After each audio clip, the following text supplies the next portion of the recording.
Friends, പല്ലിൽ കമ്പിയിട്ട് correct ചെയ്യാൻ നിങ്ങൾ തീരുമാനിച്ചുവോ? കൺഗ്രാറ്റുലേഷൻസ്. മേ ബി നിങ്ങൾ അപ്പോയിന്റ്മെന്റ്സ് ബുക്ക് ചെയ്തിട്ടുണ്ടാവാം. ഡേറ്റ് അടുത്ത് വരുംതോറും ഓരോ സംശയങ്ങൾ നിങ്ങളെ അലട്ടുന്നുണ്ടോ? We are here to help. മികച്ച ട്രീറ്റ്മെന്റിനായി പല്ലിനെ എങ്ങനെ സജ്ജമാക്കാം എന്ന കാര്യത്തിൽ കൺഫ്യൂസ്ഡ് ആണോ? ചികിത്സയ്ക്ക് മുമ്പ് തീർച്ചയായും പല്ലുകൾ ക്ലീൻ ചെയ്തിരിക്കണം. 1-2 വർഷം നീണ്ടു നിൽക്കുന്ന ചികിത്സയാണ് ഫിക്സഡ് ഓർത്തഡോണ്ടിക് ട്രീറ്റ്മെന്റ്. അതുകൊണ്ട് തന്നെ ഈ ചികിത്സയുടെ നല്ലൊരു റിസൾട്ടിന് മോണയുടെയും പല്ലിന്റെയും ആരോഗ്യം പ്രധാന പങ്ക് വഹിക്കുന്നുണ്ട്. നിങ്ങളുടെ ഓറൽ ഹൈജീൻ അടിസ്ഥാനമാക്കി പല്ല് ക്ലീൻ ചെയ്യാൻ ഡെന്റിസ്റ്റ് ആവശ്യപ്പെടുന്നതാണ്. പല്ല് ക്ലീൻ ചെയ്യുന്നത് പോലെ പ്രധാനപ്പെട്ട ഒരു കാര്യമാണ് കേടുവന്ന പല്ലുകൾ അടയ്ക്കുക എന്നുള്ളത്. ബ്രാക്കറ്റിന്റെയും കമ്പിയുടെയും ഇടയിൽ പല്ലുകൾ ക്ലീനായി സൂക്ഷിക്കുക എന്നുള്ളത് ശ്രമകരമായൊരു പ്രക്രിയ തന്നെയാണ്. ഇതിൽ കേടോടുകൂടിയ പല്ലുകളാണെങ്കിൽ അടിഞ്ഞുകൂടുന്ന ബാക്ടീരിയ കേടുപാടുകൾ സിവിയറാക്കി പല്ലുകൾ നഷ്ടപ്പെടുന്നതിന് കാരണമാക്കാം. ഇത് തന്നെയാണ് പല്ല് ക്ലീൻ ചെയ്യേണ്ടവ ക്ലീൻ ചെയ്തും അടയ്ക്കേണ്ടവ അടച്ചും ഓർത്തഡോണ്ടിക് ട്രീറ്റ്മെന്റ് സ്റ്റാർട്ട് ചെയ്യേണ്ടതിന്റെ ആവശ്യകത.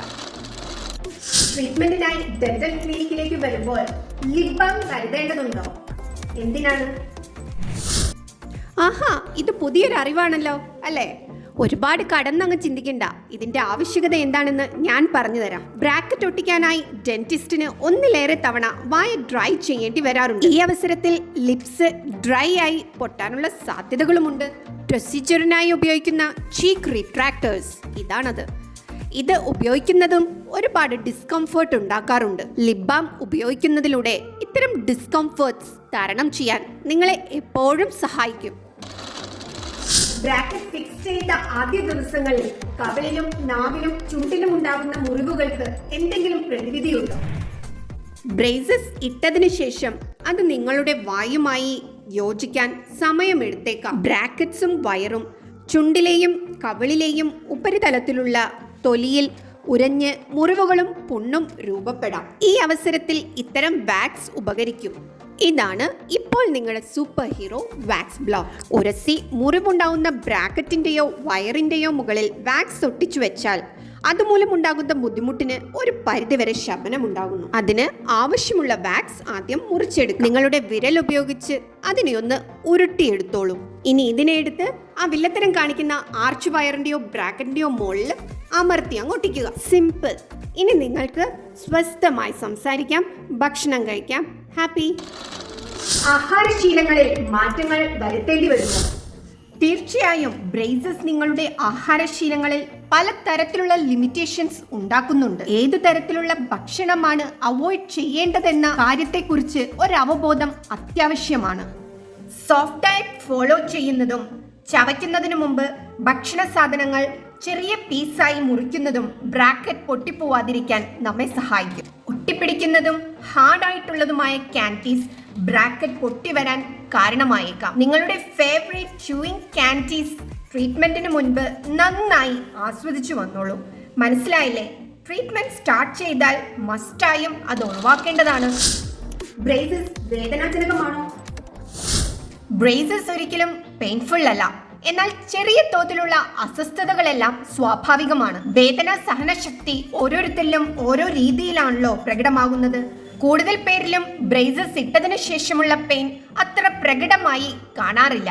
എന്നാലും ഓരോ അപ്പോയിന്റ്മെന്റ്സിന് ശേഷവും 1-2 ദിവസത്തേക്ക് പല്ലിൽ തട്ടുമ്പോഴും ചവയ്ക്കുമ്പോഴും വേദന അനുഭവപ്പെടാം. കാരണം വയർ പല്ലിൽ ചെലുത്തുന്ന സമ്മർദ്ദം പല്ലിൽ സ്ഥാനമാറ്റം സംഭവിക്കുന്നത് കൊണ്ടാണത്. വല്ലാതെ ബുദ്ധിമുട്ട് അനുഭവപ്പെടുകയാണെങ്കിൽ പെയിൻ കില്ലേഴ്സ് ഡോക്ടറുടെ നിർദ്ദേശാനുസരണം കഴിക്കാവുന്നതാണ്. ഓരോ അപ്പോയിന്റ്മെന്റിനു മുൻപും ആവശ്യമുള്ള ഭക്ഷണം കഴിച്ചിട്ട് വരുന്നത് അന്നത്തെ ട്രീറ്റ്മെന്റിന് ശേഷം അനുഭവപ്പെട്ടേക്കാവുന്ന വേദന കാരണം ഭക്ഷണം ഒഴിവാക്കേണ്ടി വരുന്നതിനെ തരണം ചെയ്യാം. വാക്കുകൾ ഉച്ചരിക്കാൻ ബുദ്ധിമുട്ട് വരുന്നു. അതുവരെ വായിൽ ഇല്ലാതിരുന്ന ബ്രേസസ് പെട്ടെന്ന് വായിൽ ഫിക്സ് ചെയ്യുമ്പോൾ നാവും ചുണ്ടുകളും അതിനോട് പൊരുത്തപ്പെടാൻ കുറച്ച് സമയമെടുത്തേക്കാം. അതുകൊണ്ട് ഇതിനുള്ള പരിഹാര മാർഗം സംസാരത്തിൽ വന്നേക്കാവുന്ന ഈ മാറ്റത്തെ എക്സ്പെക്ട് ചെയ്യുക, ആക്സെപ്റ്റ് ചെയ്യുക എന്നുള്ളതാണ്. ഈ മാറ്റം വെറും താൽക്കാലികമാണെന്നും ശീലമാകും തോറും സംസാരം പൂർവ്വസ്ഥിതിയിലേക്ക് എത്തിച്ചേരുമെന്നും ശുഭപ്രതീക്ഷയോടെ ഇരിക്കുക. ബ്രാക്കറ്റിന്റെയും വയറിന്റെയും ഇടയിൽ പല്ല് വൃത്തിയാക്കുക എന്നുള്ളത് ശ്രമകരമായ ഒരു പ്രക്രിയ തന്നെയാണ്. ഇതെങ്ങനെ സാധ്യമാകാം?